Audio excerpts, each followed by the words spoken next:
Welcome to the Daily Plunge. We are in the Gospel of Matthew, chapter 22, verses 1 through 14. Now, Jesus is speaking with the Pharisees and Sadducees again, and he's telling parables at them. Probably the best way to understand it. And one of the things when we hear the parables is to ask who represents who.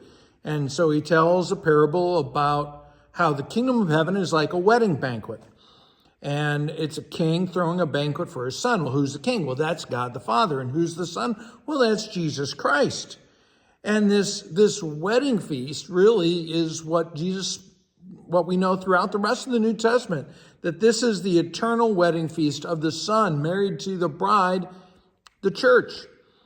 And who are the servants that he speaks about? Well, because he's speaking to the Pharisees, he's talking about the prophets, right? And they are sent out by the Lord to invite people to God's party. He has prepared a feast for them. And the invitations go out and they pay no attention. They go out of their way to avoid it. And in fact, they come up with excuses about how they'd rather go to work than go to a party. I got to go to my farm. I got to go to my business. And really, part of that is that understanding that they would rather work their way into the kingdom to do the law rather than have the invitation of the gospel. This is what this is about. And after they don't pay attention to the invitation for eternity, right, to come to worship, the people don't just ignore the invitations. Some of them turn around and they attack and kill God's servants. And these servants that Jesus speaks about in the Old Testament, they were the prophets, but in the new context, it's the apostles and the missionaries who are attacked and killed. And the world attacks them, and the king is enraged by their defiance and by their violence. And you just look at the world's wars and homicides and sex trafficking and slave trade. I mean, look at all the violence that's carried out each and every day, which is a rejection of God's invitation into his kingdom.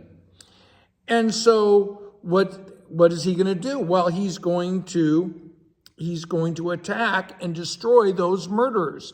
And that's what the law is actively doing against all those who defy God. And then he says, well, those folks didn't deserve to come. Well, none of them deserve to come. And they came up with excuses. They attacked him. So then he says, well, go find anyone.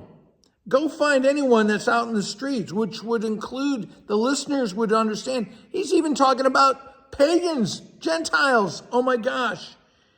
And he says, none of them deserve to come. And so go out and invite both the bad and the good.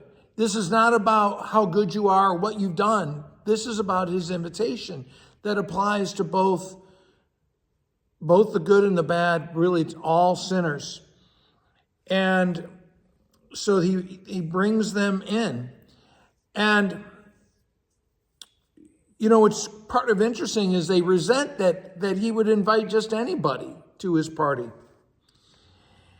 And so they come but yet there's a guy who's showed up and not wearing the right wedding clothes. He says, where are your clothes? And it's kind of like if you invited your brother, and he wore like a tux t-shirt instead of a tuxedo. Or, we are called to be clothed with the righteousness of Christ. In the invitation, he didn't want to change his attitude. He didn't want to change his attire. And, we are called to be clothed with Christ. That's the robe we're supposed to be putting on. And that's why it says, many are invited, but only few are chosen by God. Well, hey, thanks, friends. Have a blessed day.